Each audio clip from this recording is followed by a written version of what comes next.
But light begins to show as a close-up of a cloak reveals more of the balcony as a man with a wide-brimmed hat approaches the edge with his hatchet drawn in his right hand.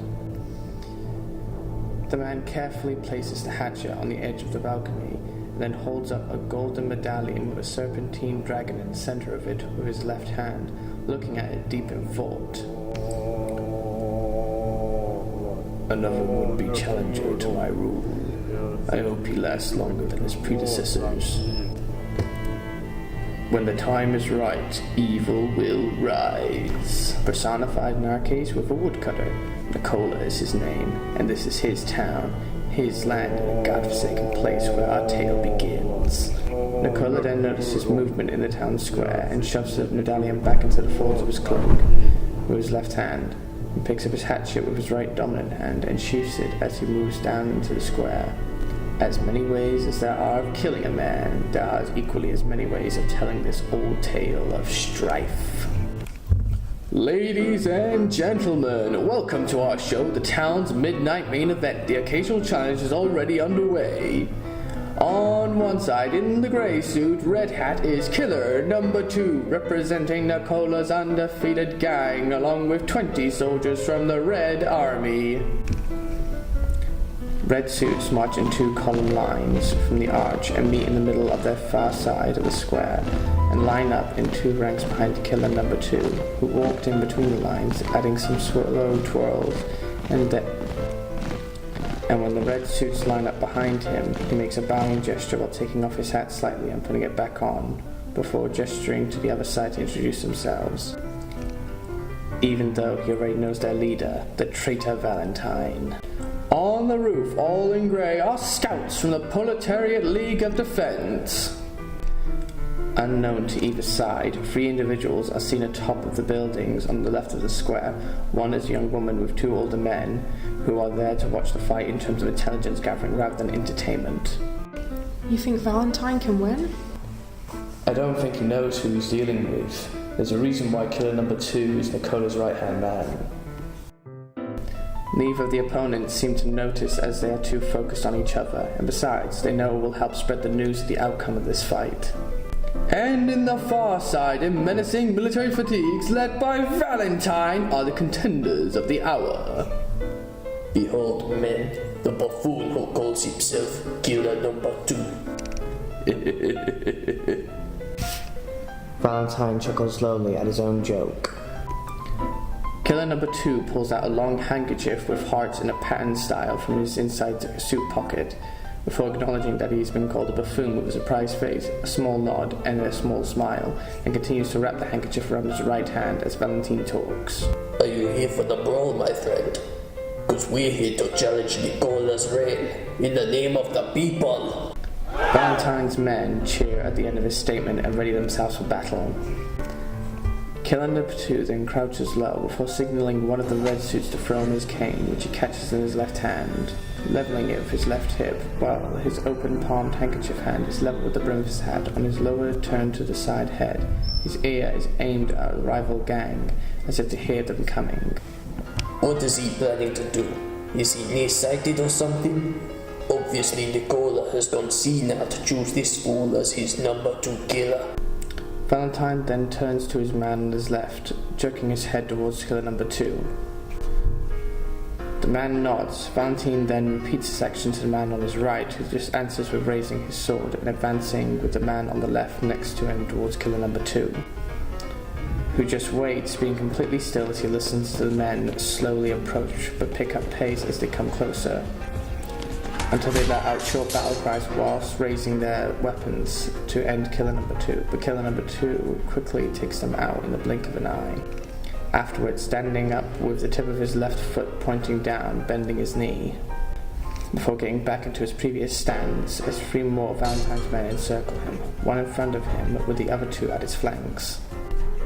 The man in front attacks first, but Killer number 2 easily dodges the attack and trips the man, while the men at his flanks attack together, but Killer number 2 quickly catches the blades as they clash together, brings them down and hits both men with his cane, before they can react, and hits the first man as he gets up.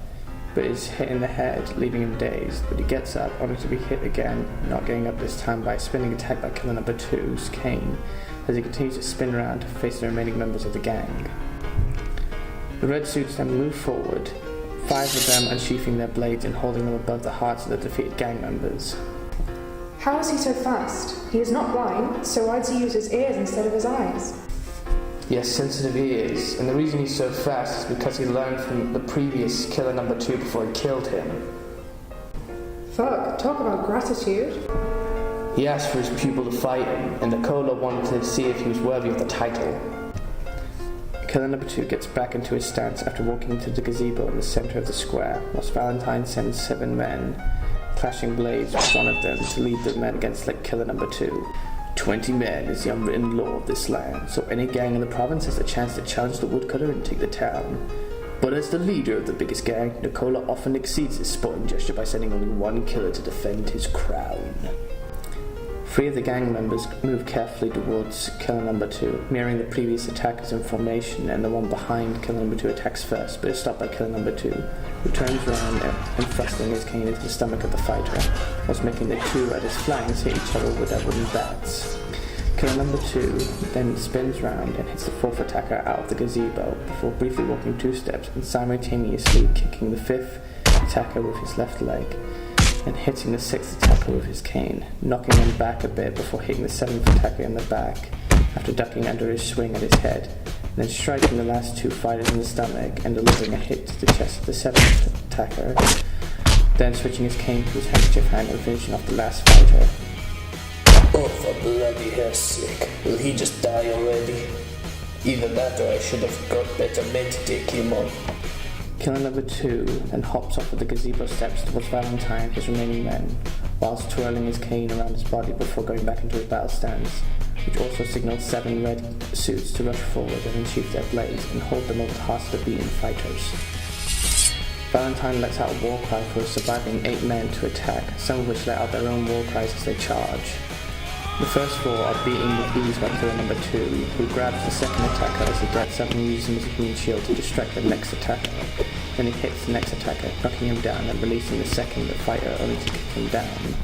Killer number 2 then spins round while ducking under the pole arm of the 6th fighter and hitting him. Spins round again, hitting the 7th fighter and thrusting his cane to the gut of the final fighter.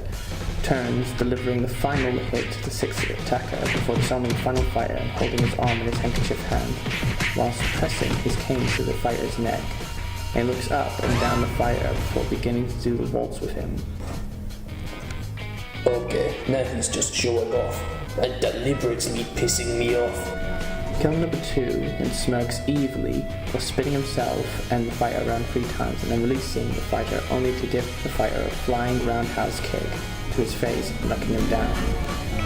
After still spinning, he stops getting into his stance, only this time facing Valentine, who is the last one. The remaining red suits rush forward and copy the actions of their comrades with the final beaten gang members. He just beat all 20 of Valentine's gang without breaking a sweat or getting hit. And to add insult to injury, he did a waltz with the last one and then kicked him down. Told you Valentine underestimated his opponent, and now he stands alone against Nicola's best killer. Stop! Valentine stopped, shocked at first that the killer would tell him to stop, as well as the killer unsheathing his sword blade from his cane. You can roll the dice and die with your man, or take the safe bet and come back to work for Nicola. All this will be forgiven, even the buffoon part. Killer number 2 spreads his arms and made a mock courtesy at the last part. You want me to work for a woodcutter? Call myself a killer and win me a number? Valentine mocked while squinting his eyes at the killer, who showed that he was not impressed by his response. How about killer number 1? Huh? Killer number 2 sighed, as if to say, so be it, and gets back into his stance while Valentine roars again and charges at the killer. And just as their blades clash together, Valentine and killer number 2 look at the light coming from the archway at the corner of their vision to see Nicola in his cloak and hat walking towards the pair.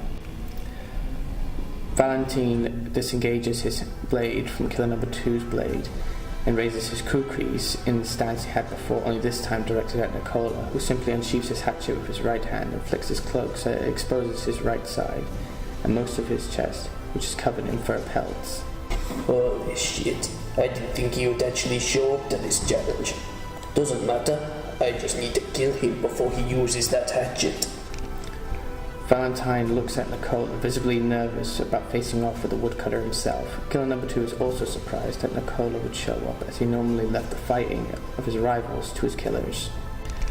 As Nicola walks forward, Valentine charges forward, bellowing out a war cry. But before he can kill Nicola, the crime lord throws his hatchet at Valentine, and before he has time to react, the hatchet buries itself in his skull, ending yet another unworthy rival to Nicola's reign. Scouts on the rooftop react with a mix of wonder and fear, but the young woman tries to rush off the rooftop and go to Valentine's side, but the older men stop her. Valentine! No, if you go down there, he'll die along with him. I can't just leave my brother down there in the dirt. We'll retrieve his body and his men's bodies for the burial after the red suits have gone, okay? Okay. Nicola retrieves his hatchet and walks away, only to be stopped by a question from killer number 2. What should we do with them? Gesturing to the downed members of Valentine's gang, who saw their leader murdered so easily by Nicola, then looked at the red suits and their blades held over the members' hearts. Nicola glanced in the direction of the beaten fighters and coldly said, "Kill them all."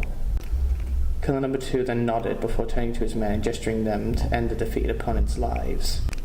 Simultaneously, the red suits plunged their blades into the hearts of their targets and then pulling them out after the gang members, groaning in pain before dying seconds later. Nicola continued to leave the area, whilst holding a violet-coloured flower, seeming to smell it before letting the wind take it from his hands. Another gang, another night, another fight. And when will the wind bring a real challenge? Asked the most powerful man east of the Atlantic.